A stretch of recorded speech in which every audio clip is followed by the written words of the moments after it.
Matchday 2 Jordus Cup 2024 kembali dituntaskan lewat adu penalti. Sungayang menang 1.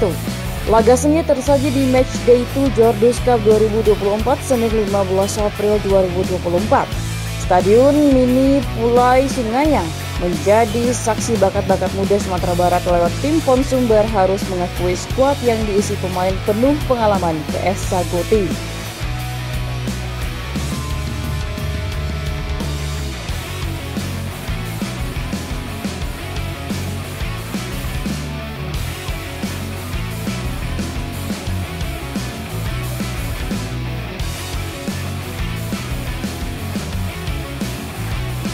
Sama seperti laga Matchday 1, anak asuh Dian Rama kalah via adu penalti 6-7 atas Jandia Eka Putra CS usai bermain imbang 2-2 sepanjang waktu normal. Ex-men Padang FC Silvio Escobar menjadi man of the match usai catatkan brace di gawang tim PON Sumbar. Sedang 2 gol tim PON Sumbar dihasilkan oleh kapten tim Wildan Husnul dan pemain pengganti Rantos Aprianda.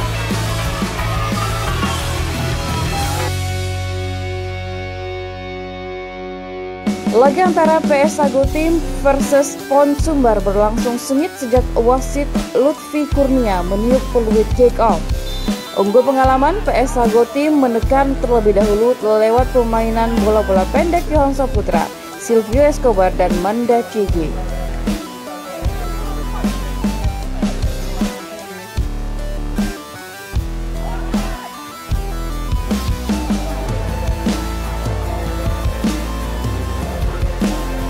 Sementara itu, duet gelandang M. Fadil Asabri dan Feruzan Maulana menjadi poros serangan tim PON Sumatera Barat.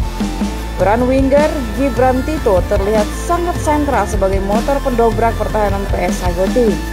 Beberapa kali umpan-umpan manja Feruzan Maulana membuat Gibran Tito merangsek masuk ke kotak penalti PS Sago Team.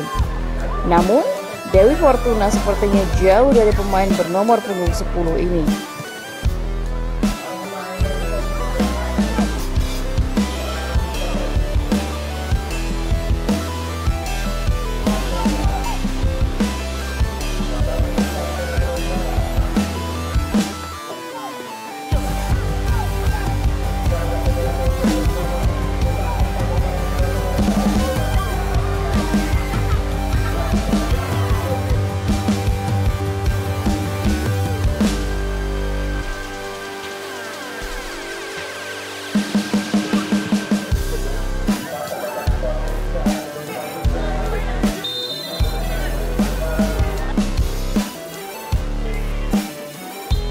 PS Sago Team kembali mengancam lewat free kick Silvio Escobar.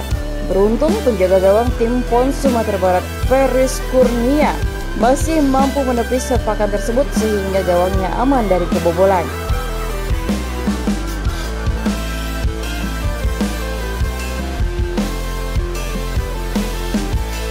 Menit ke-8 penonton di lapangan Mini Pulai Sungai yang dibuat bersorak setelah skrimmage terjadi di depan gawang PS Sago Team. Umpan tarik Wildan salah diantisipasi barisan pertahanan PS Sago Team sehingga bola masuk di gawang Jandia Eka Putra. Namun, wasit Lutfi menganulir gol karena sebelumnya telah terjadi pelanggaran terhadap pemain PS Sago Team.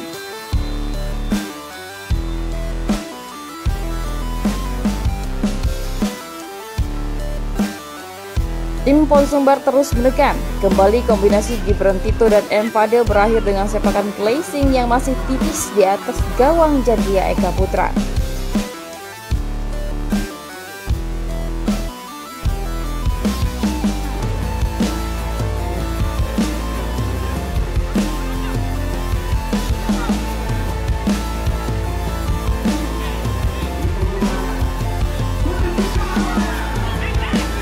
Petaka justru datang menghampiri tim PON Sumbar. Menit ke-14, Silvio Escobar mendapat bola empuk ulah dari miskoordinasi lini pertahanan tim PON Sumbar. Dengan tenang, Escobar memasukkan bola ke gawang yang kosong. Skor 1-0. PS Sago Team unggul atas tim PON Sumbar.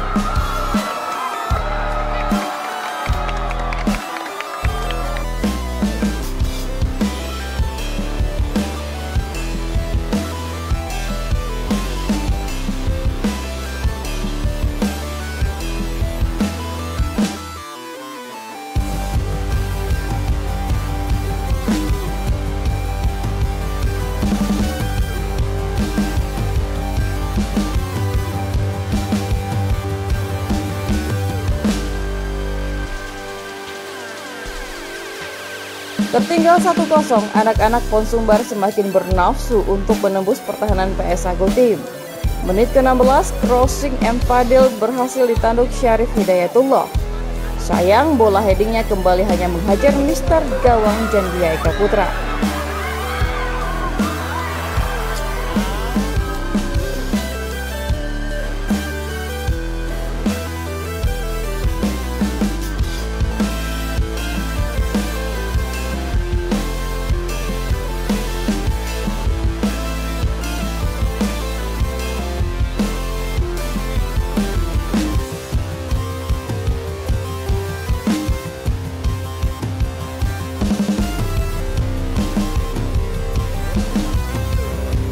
Begitu juga halnya dengan percobaan Gibran Tito.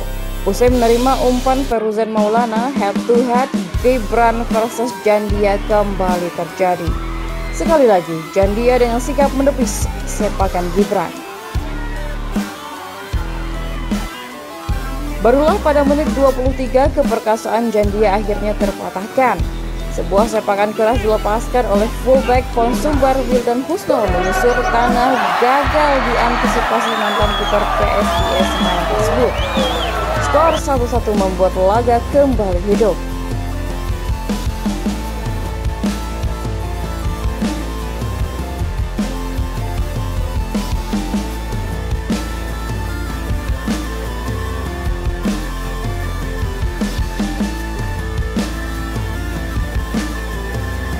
Sayang, Jolang turun minum, kembali petaka menghampiri tim Pon Sumbar. Sekali lagi Silvio Escobar menunjukkan kelasnya. Menerima umpan dari lini tengah, Escobar bebas menyisir sisi kiri pertahanan tim Pon Sumbar. Dengan percaya diri, Escobar menaklukkan Peres Kurnia untuk kedua kali. Skor 2-1 untuk keunggulan PS Jagotim menutup babak pertama.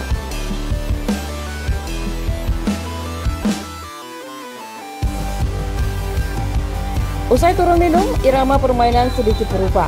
PS Jagotim mencoba menurunkan tempo. Anak-anak Pon Sumbar terlihat kesulitan menembus barisan pertahanan PS Jagotim yang dipimpin oleh Kevin Alamsyah. Poros serangan tim Pon Sumbar masih mengandalkan pergerakan Gibran Tito, tapi masih saja sepakan Gibran belum mampu menaklukkan Jandia Eka Putra.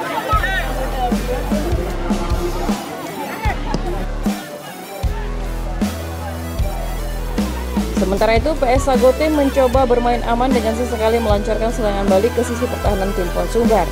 Masuknya Hanif mengisi barisan serang PS Jagotim cukup memberi ujian baru bagi Ihsan Sabili, Denny Henry, dan Dimas Adiputra.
Laga sepertinya akan berakhir untuk kemenangan PS Sagutim lewat waktu normal. Namun masuknya Rantos Aprianda memaksa pesta PS Sagutim harus ditunda lewat adu penalti.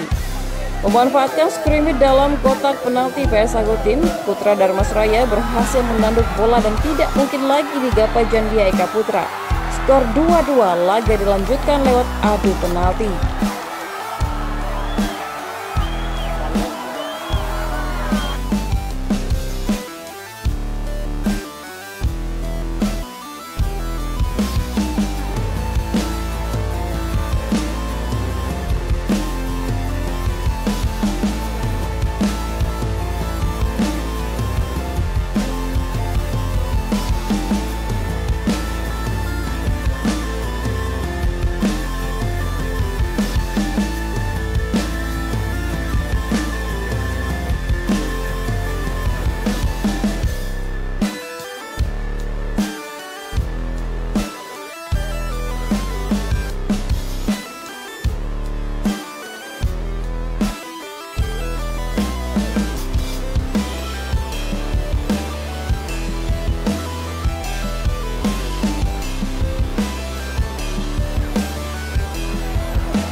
Skor 2-2, laga dilanjutkan lewat adu penalti.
PS Sagutim akhirnya melaju ke semifinal usai menang dengan skor agregat 7-6.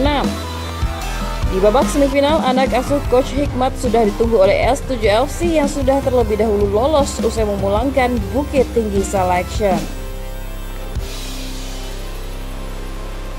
Ya, karena kita hari ini berkumpul pertama kali, apalagi saya datang dari Jakarta, ya dia bisa menghibur masyarakat di sini. Ya, alhamdulillah saya bisa kontribusi buat tim 2 gol dan kita bisa dapat kemenangan juga.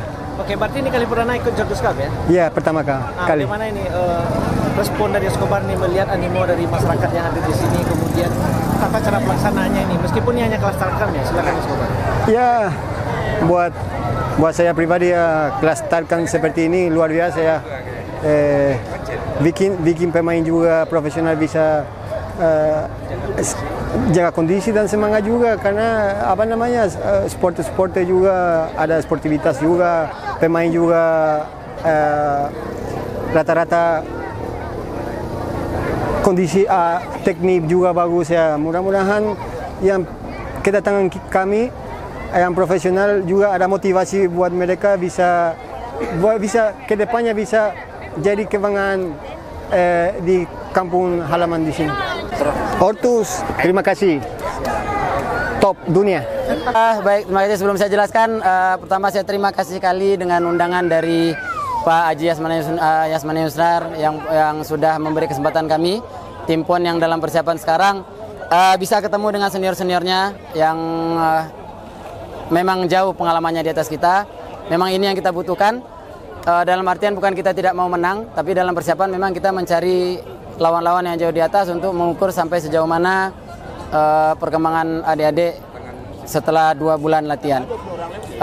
Sedikit tentang permainan tadi, di babak pertama memang kita menyiapkan skema kita menekan lawan di atas. Alhamdulillah berjalan dengan baik, cuman yang namanya pemain muda masih fluktuatif, kadang bagus, kadang ada miss di situ. Kita melakukan 2 miss, dua-duanya fatal, kita kebobolan 2 gol. Tapi secara keseluruhan, apa yang kita minta, apa yang kita mau di latihan, alhamdulillah anak-anak bisa menjalankannya 60-70%. Udah ada peningkatan dari kita awal dulu main dengan semen Padang. Kemudian di babak kedua, sebetulnya bukan penurunan, tapi memang kita menggeser sedikit garis pertahanan kita lebih ke tengah, karena kita mengharapkan counter di situ. Kita membaca permainan senior-senior mereka secara fisik sudah ada penurunan, memang sengaja kita pancing dulu mereka keluar untuk kita counter. Jadi memang kita skemakan seperti itu. Skemanya berjalan, tapi golnya tidak tercipta. Jadi 20 menit terakhir tadi kita ganti 1 pemain bawah, kita masukkan gelandang, kita main normal 4-3-3 untuk lebih memburukan gol ke depan. Alhamdulillah kita bisa menyamakan skor 2-2. Karena ini kita bukan bicara unit, bukan bicara tim lagi, karena memang dia sudah berhadapan dengan kiper dan itu sudah di area gol. Memang itu menjadi PR kita. Dari Porwil kemarin sampai sekarang memang kita masih mencari itu. Mudah-mudahan kita masih ada waktu, dan juga mohon dukungan juga dari yang berkepentingan dengan persiapan untuk PON. Kalau memang kita diizinkan persiapan lebih lama, itu akan menjadi PR kami. Karena memang salah satunya adalah ketika kita bagus dari bawah ke tengah, tengah ke depan, di depan tidak bisa scoring, secara mental itu akan berakibat. Tapi sepak bola itu tidak boleh menjadi alasan. Ya, tapi yang pasti memang itu akan menjadi PR kami. Mudah-mudahan kita dikasih waktu panjang untuk membenahi. Janji kami adalah yang terbaik yang akan berangkat ke PON. Jadi 25 sekarang, bukan 25 ini yang pasti berangkat. Kita akan terus promosi degradasi, tetap sesuai janji kita. 23 yang terbaik anak Sumatera Barat itu yang akan berangkat ke PON.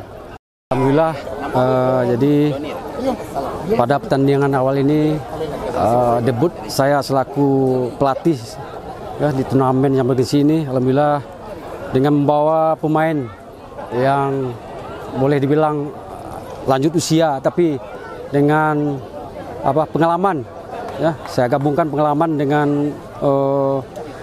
kelincahan dari adik-adik pengiringnya, makanya bisa dapat mengatasi babak pertama. Awal babak pertama saya instruksikan agar lebih memfokuskan serangan sporadis ya.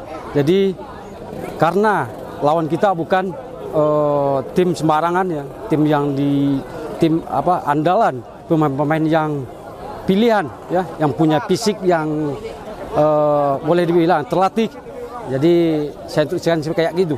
Jadi dengan pengalaman itulah saya instruksikan manfaatkan pengalaman dan maksimalkan peluang. Memori. Jadi saya ke sini memang memori ya, macam alumni ya. Saya juga pernah membela Jordus ini pada turnamen Jordus Cup kedua bersama Jordus ya, yang manajer Pak Yasman ya, Pak Haji Yasman ya, yang sering saya panggil ayah ya, karena dia yang membawa saya dari kecil dalam mengenal bola pada turnamen ini. Terima kasih banyak Pak Yas, semoga sehat selalu. Semangat. Kedua 98. Ya. Sukses selalu. Ya.